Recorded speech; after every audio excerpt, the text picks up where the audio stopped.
And what I've come to find over the last probably 5, 6 years is that the more people I help, I don't have to worry about anything else because everything else will just kind of uncover itself.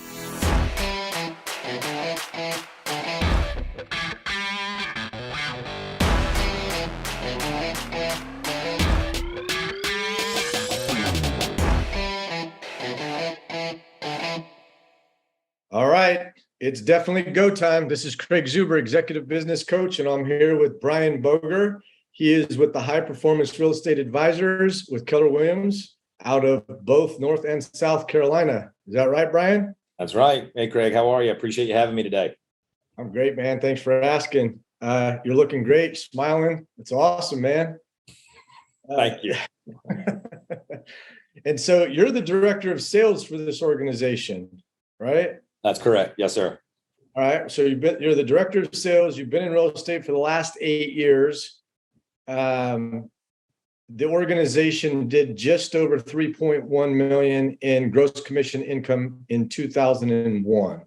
Is that 2021? That's correct. Yeah. I'm sorry, 2001. Yeah, 2021, 3.1 million. That's awesome. And you guys have also been recognized as one of the top teams over the last 4 or 5 years as well. Correct. Mm-hmm. All right. And so as far as the director of sales role, Brian, how long have you actually been in that role then? This particular role, again, initially I tried this role back in 2017, just coming out of a 3-year stint within inside sales. Now, granted, I had only been in the business since 2014 in March. So long story short, I failed miserably at this role the first time around because I had no real estate experience.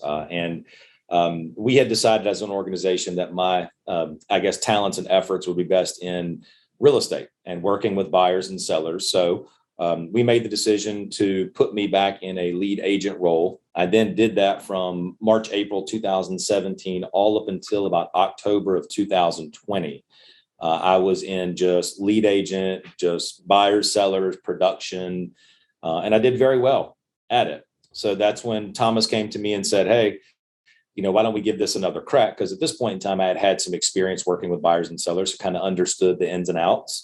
And I've tried it, and it's been a blessing. So it took you to go back basically into production to understand the ins and outs of the industry, being in production and working with buyers and sellers to really get a grip on what it's like to be in the trenches and operating as a director of sales. Correct. Got it. All right. So now you've been in that role for how long? Since October 2020. So we're coming up on 2 years. So 2 years in the role. Mm-hmm. And over those 2 years, so let's just look at yourself then, Brian, as far as like traits or characteristics that make you great at this role now.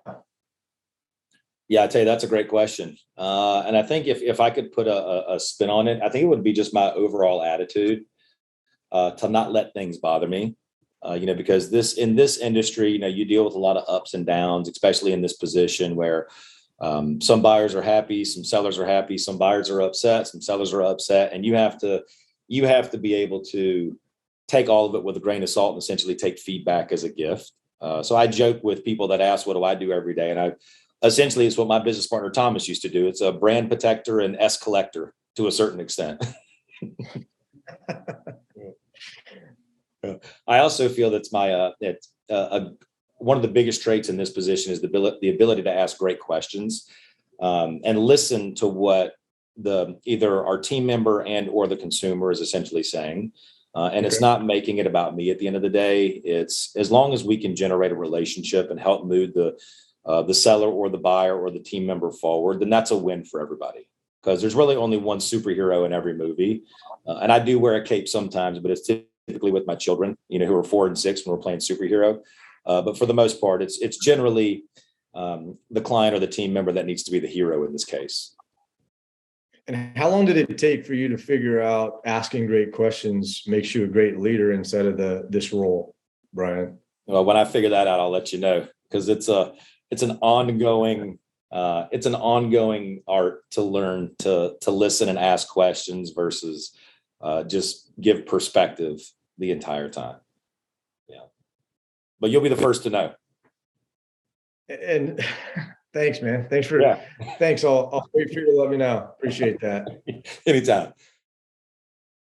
Hey there, I'm Jeremy Herman, CEO and co-founder of Clarity Now. Listening to this podcast means that you're committed to your career and to growing your business. You're the reason why we created Clarity Now. You see, Clarity Now is the real estate software designed to transform real estate agents into business owners. Now, being a great real estate agent is an entirely different skill set than being a great business owner. That's where Clarity Now can help. Clarity Now is powerful because some of the industry's top real estate coaches built it. We know what insights as coaches top performers need to grow their business. So, do you have a business plan based on your net profit goals? Do you know how you're performing against your quarterly goals? Do you generate a P&L each month? Do you have the best tools to help your team members hit their goals? Are you managing your company's pipeline and conversion reports? Do you have the data that you need at your fingertips to run a successful business? Clarity Now can solve all these problems. Visit us at www.claritynowre.com and schedule a personalized tour to learn more. Mention this ad and we'll throw in 1 month for free. Congratulations on your success, and let's take your business to the next level together. So what about challenges that you're currently facing in that role right now? Give us some ideas. Well, the biggest challenges that I face are it's the different personalities within we've got 20 team members associated with high performance real estate, and everybody is different. Everybody likes to be communicated different. They all have their own individual whys. Everybody likes to be coached to their goals different because of the different personalities. Obviously in life, people have personal challenges that we have to deal with together. And I have to be very caring, throughout this to really, speak to what's important to them. And, I have done the wrong things. I've said the wrong things in the wrong setting, but it's essentially learned from, that challenge or something that I didn't do right and figure it out the next time around. But to answer your question, it's all the different scenarios that get tossed at me every single day because nothing is the same. I don't care what anybody says. Every day is completely different in this business. So would you say then that as far as potentially toughest lessons that you learn by being in the role of director of sales is similar to what you're facing now, or would it be different? Ask me that one more time. I don't think I was tracking. So as far as the toughest challenges, there's one that you're facing now. Look, you got 20 different team members. They have different personalities. They all want to be coached a little bit different, right? Like, what about lessons, like the toughest lessons that you've learned since you've been in the role? Is that similar, or would you say there's something else there? It's very similar yet very different. I know that's terrible to say, but I guess the toughest lesson in this business that I've learned is that I can't want it worse than our team member does, and I want it bad. And what I mean by that is, I want to be successful. I want to make money. I want to generate relationships. I want to do very well in this position to provide for a lifestyle for my wife and children and family. Now, not everybody wants to make $400,000 or $500,000 in a year. They watch the TV shows, they have their real estate license, and they think that it's easy and they'll make a lot of money. But the one challenge is that people, from what I've seen, is that people in this industry come and they go. Most aren't willing to put in what it takes to really be successful in this industry.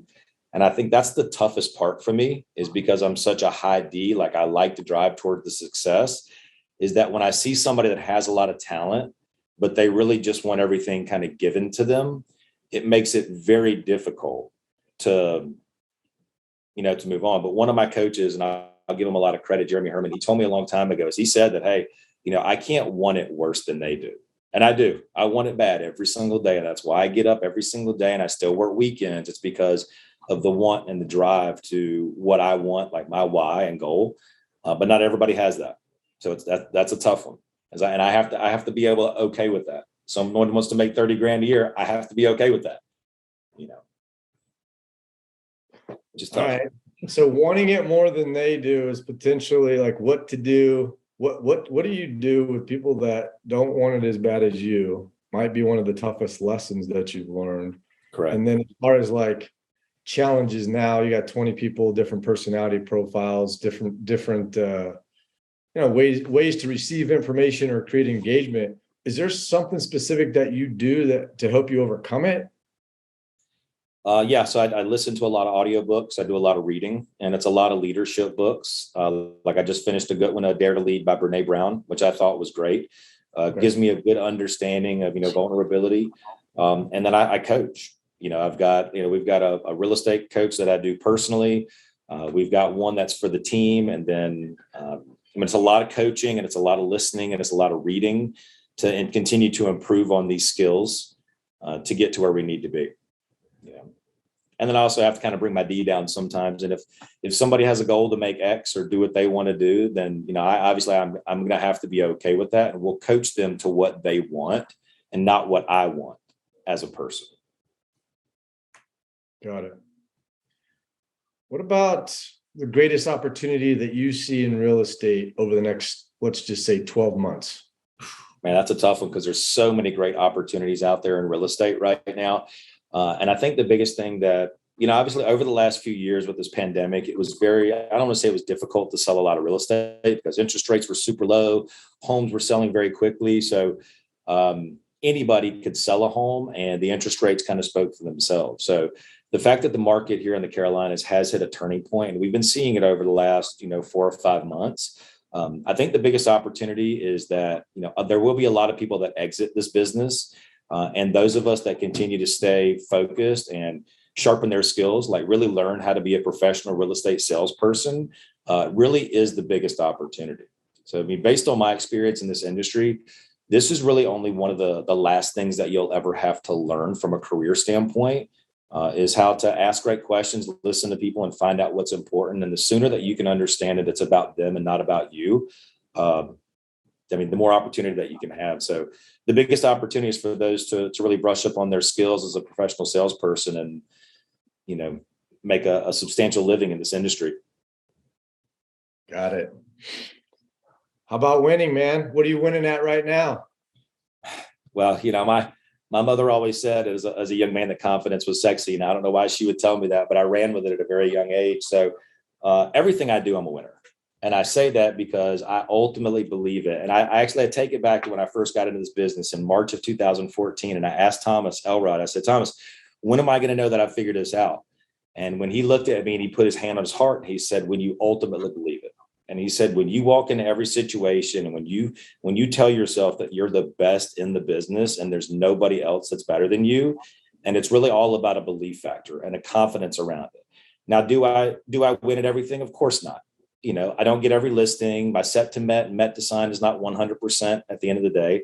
But at the end of the day, as long as I can wake up every day and know that, I've influenced somebody's life somehow, some way, and I may not even see any kind of impact from how I've done that. But that's really why I do it every day, is the impact that we have on others, just from buyers and sellers and other team members. And I don't know exactly the one-liner, shall I say, but it's essentially you're planting a seed of somebody's whose shade that you won't actually sit in. And that, it gives me chills to this day to think about the impact that I'm having on other people's lives, is what I'm winning at personally. That's awesome, man. That's awesome. And you mentioned your mom. Is there anything besides mom, is there anything specific that, causes you to have a mindset or a belief system like that? Well, it was not always like that. And my mother and father, I love them to this day. They're both very hard workers, and they've instilled this work ethic like no other. My first job, I was 12 years old cutting grass, and they instilled that, you show up early, you're never on time because you'll be late. It's that old Vince Lombardi. My dad was in the Navy. And it was, you put every bit of effort into everything that you do. Now I didn't always, have that same mentality coming into this business. Because when I first got in, it was all about me. How much money can I make? How many homes can I sell? But the relationship piece is where it was missing the most. And what I've come to find over the last probably 5-6 years is that the more people I help, I don't have to worry about anything else, because everything else will just kind of uncover itself. So it really is all about the relationship, and it's all about who you know and what you know and how to facilitate the art of a deal and put something together that everybody wins at the end of the day. Because you let everybody else win, guess what? The rewards will continue to come. and obviously be humble about it. I like to beat my chest from time to time, but for the most part, everybody else is winning. Then I go home fat and happy. I don't have to worry about it. I love it. Yeah. All right, Brian. So let's just say that you come across somebody that wants to get exactly where you're at in half the time it took you. What type of prescriptive marching orders or direction would you give to them? That's a tough one because it's kind of funny. A lot of people come into this organization and they see the money, the houses, and they say, okay, I want what you have. And I say, well, okay, do you want what I have? Are you willing to take the journey that I took to get here? And that is not an easy journey. I mean, those were 12-hour days, 6.5 days a week, sacrificing time away from my young wife and newborn children. And I mean, it doesn't have to be that tough. As long as you really focus on your calendar, you stay regimented to what you need to be doing every day, and really focus when you get into this business on those that know you, like you, and trust you, versus intending to help strangers buy and sell homes. If you can really put the time and effort into your sphere of influence per se, and really come up with a regimented system around just letting them know that you're in the real estate business and not being scared to ask for it, you're going to be okay. Now it is going to be hard work first and foremost, and you are going to have to you're going to have to put the time in. You either do it up at the front end or, you do it on the long end. But, if you do what's hard, life's going to be easy. But if you do what's easy, life's going to be hard. So I recommend that you come in both feet. Don't try to go drive for Uber or Lyft or go bartend like I tried to do a long time ago, because you can't catch two rabbits. You really got to focus on one thing, and it's the art of real estate. So go all in. Let go of the second rabbit, focus on the relationship first, and be purposeful with your time, basically. Hey, follow the schedule, be purposeful with that schedule, and make sure that you're focused on the relationships right out of the gate versus attempting to chase more than one thing. Correct. Yeah. There's a guy named Gary Keller that wrote a book about it. I'm pretty sure one or two people have heard about it. Yeah. All right, Brian. Well, this has been awesome. So let's have a little bit of fun. What about a TV series or a movie series that you're currently streaming? Oh man, this is funny. I'm probably going to catch a lot of flack for this, but my wife and I have been on Grey's Anatomy because we never watched the show. And I don't exactly know how many seasons there are, but I believe it's 26 seasons. And we are on, I think, season number 10. I don't know which episode. But I don't watch a lot of TV, but in the evening after the kids go to bed and I've planned my day for the next day, we'll put a show on and just kind of have it kind of in the background. And it's been a good show, Grey's Anatomy. And there's a lot of them too. All right. And there's a lot of them. Yeah. That's awesome. Yeah. How about a business book that's made biggest impact on your career? Oh, it was the 13. I carry it around. It's over in my briefcase. I want to say it's the 13 Effective Ways of Management. It's not a very big book. It's a very small book, and there's some really good exercises towards the very end. But it teaches you ways to be an effective leader and manager throughout. So anybody that's in a position of leadership, or just if you have children, we'll get the name of the book and get it out to everybody. But it's a phenomenal book. It's a very easy read. It's not very long, but it's one of those that you can literally carry it around with you everywhere you go and have real life experiences to it. Got it. All right. How about a business person or CEO that you study? To be honest with you, it's going to be my business partner and good friend, Thomas Elrod. So I've known Thomas Elrod for 23 years this month, just this July. And I have been around him in just about every circumstance, and I've watched the thing that he does, and I listen to what he and his father say and do. And a lot of that has rubbed off on me from a personal and a professional standpoint. But Thomas and his family they have been very successful, and they care about people, which is the most important thing. Like they're really good at what they do, but they really do care. And people would follow them into like the gates of hell because of just the relationship that he does. And he never asked for anything in return. So he is hands down the one that I've had the most experience with from a professional And he's introduced me to some very high level leaders and CEOs in the 23 years that he and I have been together. But he's definitely the one that it's impacted my life the most, for sure. Wow. All right. Thanks for sharing that. Yeah. All right, Brian. So if you could go back to when you're 20 years old, what advice would you give to yourself? Buy more real estate. Buy more real estate. That's it. Just buy it, buy it, buy it. Yeah, that's pretty much it. Obviously growing up, I made some very questionable decisions, but it really put me in the position that I am.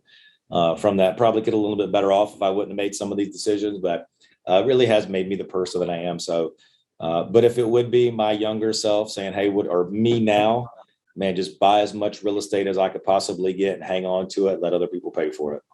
That's Amen. A game changer. All right. So if you could pick one other profession outside of real estate, what would it be? Ooh. I'd probably be a movie star. Yeah. I like the limelight, and I like that. Just being able to do different things and wear different hats, and that seems like an exciting lifestyle. And from what I understand, some of the paychecks aren't bad. That's just what I hear. What kind of movie would you act in, Brian? Oh man, I'm an action guy. Yeah, so I don't know about the love story aspect. Sorry, babe, but yeah, I'd be an action star. I haven't seen the new Top Gun, but I'm excited about seeing it at some point. So I always like the action and blowing stuff up. So action-oriented movie star. That's your name. That's it. I love it. All right, Brian. Again, thanks again for your time. Appreciate you sharing your experience with us, your wisdom with us. It's been great chatting with you, learning to know more about you. Get out there and make things happen, baby. It's go time. Well, I appreciate you as always, Craig. Thank you so much for all you guys do. Thank you. All right, man. Take care. Have a good one. Bye-bye.